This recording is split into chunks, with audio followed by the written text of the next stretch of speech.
After three Anglo-Burmese wars in the 19th century, Myanmar, better known as Burma, was forced to become a province of British India. A Moment in Time with Dan Roberts.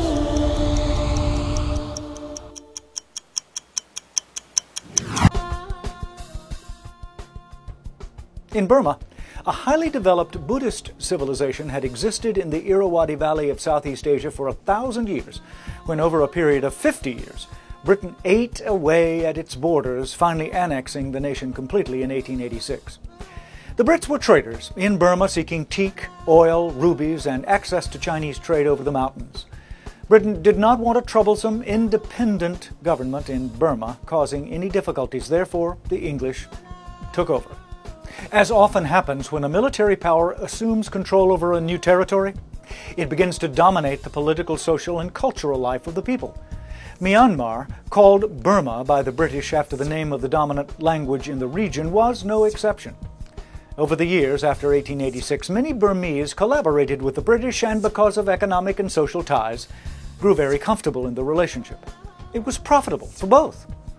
This cooperation was deeply resented by many other Burmese, and when, during the 1920s, a large segment of the population began to agitate for independence, the leaders of Burmese society became divided between those ready for a quick change and conservatives tied to the regime.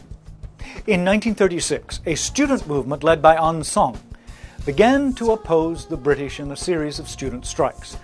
The rule of the British had become so irritating to many Burmese that even after Myanmar was separated from India in 1937 and given a constitution of its own, opposition continued to swell. So completely did Aung San despise the British that in the early days of World War II, he and several others cooperated with the invading Japanese. By 1943, however, Aung San realized that the Japanese whip was far heavier than the British hand, and he offered his services to the Allies.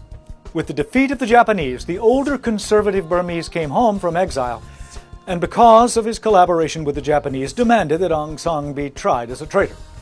The British, however, realized that he held the affection and support of the vast majority of the Burmese people, and prudently insisted that he be included in the national government. Almost immediately, Aung San began negotiating with the British for independence. But in July 1947, just months before the freedom for which he had worked so long, he and 6 of his colleagues, including his brother, were assassinated by a Burmese rival. Next time, a lady shakes them up at the University of Richmond. I'm Dan Roberts.